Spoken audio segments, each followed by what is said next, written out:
सम्मिलनी ये सब कथा संगठित होगा जाऊँगी समग्र ओडिशार कोण अनुकोण माँ मौसी भाई माने वयस्क मौसा माने सज हेले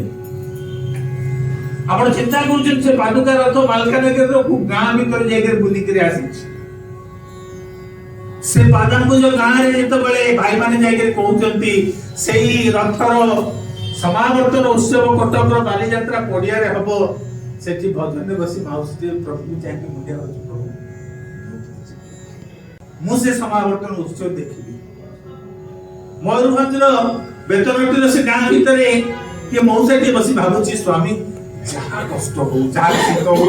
कला करिवे सब हबो कि कोनोसी मते कोई भाई मान से मिसिबे पड़ो ई पिला को हाथ धरि ले जिबे हम समस्त निजको सेवक भाव रे उत्सर्ग करबा पड़िबो हमर साध्य मते आमे चेष्टित हबा पड़िबो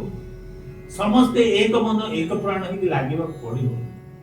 ए अखंड ज्योति आज ठीक प्रज्वलित करा गला तार कारण कोन काहे कि अखंड ज्योति के जला जाय काहे कि घरे अखंड दीप लागे काहे कि हमें मानसिक कर गोटे दीपटे ठाकुर को पाखरे अखंड दीप लगाए कारण ये ज्योति अखंड अर्थात निरंतर निरवच्छिन्न